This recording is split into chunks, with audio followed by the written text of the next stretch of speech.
Hi there, Xeonexis here, and today we're going to be breaking down one of the battles I did on my recent live streams, which was a no hero and no boost stream, but this time it's on my main account, rank 18 versus rank 17.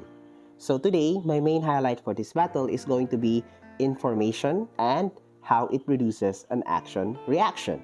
So let's begin by skipping through the deployment mode and the supply collection phase. So in the early game, I managed to scout the enemy base and he has built 2 level 1 shipyards.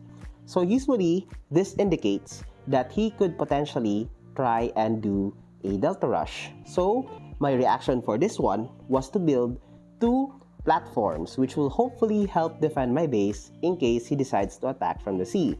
But one mistake I did here was not building gun towers which can potentially attack my base coming from this side or coming from that side. So if the enemy decided to delta rush me and attack from the land, I would have been finished here. But thankfully he did not.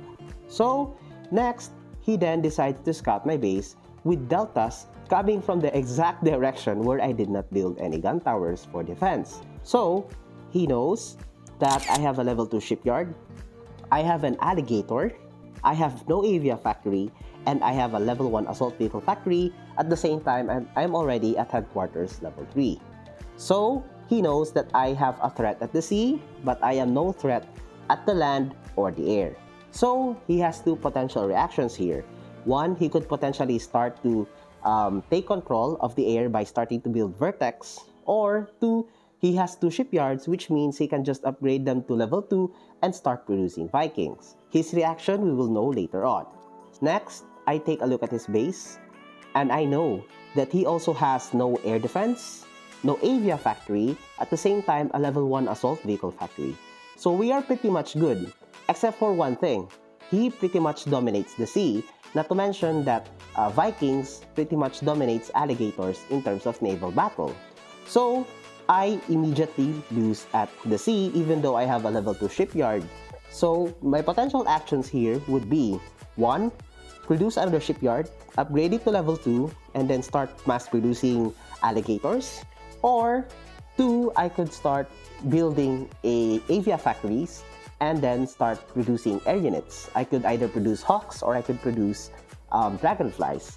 In this case, I chose option number 2 and decided to produce dragonflies since they are more reliable against Vikings. At the same time, the enemy has no vertex as of now. So the thing about this is, information is pretty relevant in terms of games like this, because the more fresh your information is, the more reliable it gets. However, as time passes by, the information will become unreliable. For example, if I have scouted the enemy now that he has no avia factory, what about 3 minutes later? What about 5 minutes later? We don't know if the enemy has actually decided to build an avia factory, and we did not know since we only relied on our old information, which is the reason why you need to scout as often as possible in order to acquire or get fresh information that you can use to help you win your games. So now that I have decided to build myself avia factories, I decided to scout again to make sure that I was making the right decision, and indeed it was confirmed that the enemy for now was not actually building avia factories but instead opted to upgrade to 2 level 2 shipyards and Vikings and try to outproduce me in terms of naval battles, which means I have already lost the naval battle in this case. But still, if you notice at his base, he still does not have avia factory nor any air defense. So I take my time to start producing dragonflies, and then bam! The enemy cyclone tries to pass my dragonflies and notice that now I have dragonflies. So action reaction. He knows that I have dragonflies, so his potential reaction is this. He's going to build anti-air units or anti-air defenses, which is the reason why I immediately rushed my dragonflies to his base. And my first priority is targeting anything that can potentially destroy my dragonflies as fast as they can. So that is the reason why I targeted the anti-air defense, the typhoons, the special vehicle factory, and any subsequent air defenses the enemy has managed to build.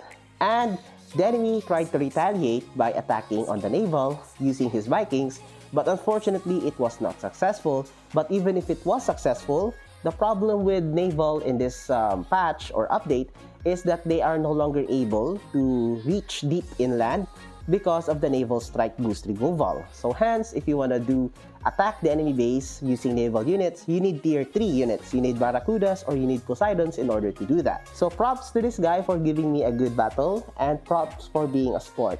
Also, that's it for the video for today. If you like this video, don't forget to like and subscribe. That's it. Thank you guys for watching. Xeonexis over and out.